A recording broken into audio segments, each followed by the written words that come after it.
Projek River of Life oleh Najib dikira gagal, ini respon Najib. Kegagalan projek River of Life yang diumumkan oleh Jabatan Audit Negara menggambarkan ketidakefektifan dalam pelaksanaan dan penyelenggaraan projek mega ini yang telah menelan belanja RM3.9 bilion. Walaupun dilancarkan di bawah pentadbiran Najib Razak dengan matlamat untuk memperbaiki kualiti air Sungai Kelang dan menjadikan kawasan sekitarnya lebih menarik, hasil akhir menunjukkan bahawa banyak objektif belum tercapai. Penilaian yang menyatakan bahawa projek ini masih belum selesai dengan banyak infrastruktur yang rosak dan kualiti air yang tidak mencapai standard yang diinginkan, mencerminkan kekurangan dalam perancangan dan pelaksanaan. Tambahan pula, kegagalan ini membawa kepada kos tambahan yang tidak dijangka untuk kerajaan. Dari sudut pandangan Najib Razak, penangguhan dan kegagalan projek ini menjadi bahan kritikan di media sosial. Najib Razak menyalahkan kerajaan semasa atas kegagalan meneruskan usaha yang dimulakan. Najib menegaskan bahawa pencapaian yang berlaku semasa pentadbiran beliau seperti penyenaraian Kuala Lumpur sebagai salah satu waterfront terbaik dunia pada tahun 2018 harus diakui dan bukan dipersalahkan sepenuhnya. Namun penting untuk menilai sama ada kesinambungan projek dan penjagaan aset yang betul dilakukan oleh kerajaan yang datang selepas Najib. Kritikan ini harus dipertimbangkan dalam konteks keseluruhan pengurusan dan pelaksanaan projek dan bukan hanya sekadar merujuk kepada era pentadbiran sebelumnya. Projek River of Life oleh Najib dikira gagal, ini respon Najib. Kegagalan projek River of Life yang diumumkan oleh Jabatan Audit Negara menggambarkan ketidakefektifan dalam pelaksanaan dan penyelenggaraan projek mega ini yang telah menelan belanja RM3.9 bilion. Walaupun dilancarkan di bawah pentadbiran Najib Razak dengan matlamat untuk memperbaiki kualiti air Sungai Kelang dan menjadikan kawasan sekitarnya lebih menarik, hasil akhir menunjukkan bahawa banyak objektif belum tercapai. Penilaian yang menyatakan bahawa projek ini masih belum selesai dengan banyak infrastruktur yang rosak dan kualiti air yang tidak mencapai standard yang diinginkan, mencerminkan kekurangan dalam perancangan dan pelaksanaan. Tambahan pula, kegagalan ini membawa kepada kos tambahan yang tidak dijangka untuk kerajaan. Dari sudut pandangan Najib Razak, penangguhan dan kegagalan projek ini menjadi bahan kritikan di media sosial. Najib Razak menyalahkan kerajaan semasa atas kegagalan meneruskan usaha yang dimulakan.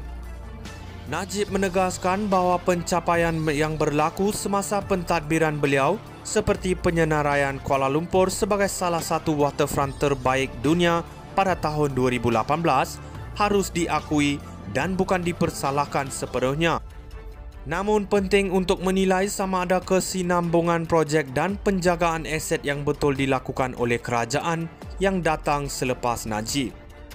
Kritikan ini harus dipertimbangkan dalam konteks keseluruhan pengurusan dan pelaksanaan projek dan bukan hanya sekadar merujuk kepada era pentadbiran sebelumnya. Projek River of Life oleh Najib dikira gagal, ini respon Najib. Kegagalan projek River of Life yang diumumkan oleh Jabatan Audit Negara menggambarkan ketidakefektifan dalam pelaksanaan dan penyelenggaraan projek mega ini yang telah menelan belanja RM3.9 bilion.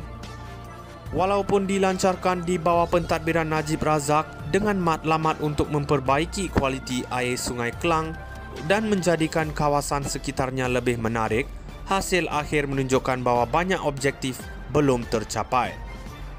Penilaian yang menyatakan bahawa projek ini masih belum selesai dengan banyak infrastruktur yang rosak dan kualiti air yang tidak mencapai standard yang diinginkan, mencerminkan kekurangan dalam perancangan dan pelaksanaan. Tambahan pula, kegagalan ini membawa kepada kos tambahan yang tidak dijangka untuk kerajaan. Dari sudut pandangan Najib Razak, penangguhan dan kegagalan projek ini menjadi bahan kritikan di media sosial. Najib Razak menyalahkan kerajaan semasa atas kegagalan meneruskan usaha yang dimulakan. Najib menegaskan bahawa pencapaian yang berlaku semasa pentadbiran beliau seperti penyenaraian Kuala Lumpur sebagai salah satu waterfront terbaik dunia pada tahun 2018 harus diakui dan bukan dipersalahkan sepenuhnya. Namun penting untuk menilai sama ada kesinambungan projek dan penjagaan aset yang betul dilakukan oleh kerajaan yang datang selepas Najib. Kritikan ini harus dipertimbangkan dalam konteks keseluruhan pengurusan dan pelaksanaan projek dan bukan hanya sekadar merujuk kepada era pentadbiran sebelumnya. Projek River of Life oleh Najib dikira gagal, ini respon Najib. Kegagalan projek River of Life yang diumumkan oleh Jabatan Audit Negara menggambarkan ketidakefektifan dalam pelaksanaan dan penyelenggaraan projek mega ini yang telah menelan belanja RM3.9 bilion. Walaupun dilancarkan di bawah pentadbiran Najib Razak dengan matlamat untuk memperbaiki kualiti air Sungai Kelang dan menjadikan kawasan sekitarnya lebih menarik, hasil akhir menunjukkan bahawa banyak objektif belum tercapai. Penilaian yang menyatakan bahawa projek ini masih belum selesai dengan banyak infrastruktur yang rosak dan kualiti air yang tidak mencapai standard yang diinginkan, mencerminkan kekurangan dalam perancangan dan pelaksanaan. Tambahan pula, kegagalan ini membawa kepada kos tambahan yang tidak dijangka untuk kerajaan. Dari sudut pandangan Najib Razak, penangguhan dan kegagalan projek ini menjadi bahan kritikan di media sosial. Najib Razak menyalahkan kerajaan semasa atas kegagalan meneruskan usaha.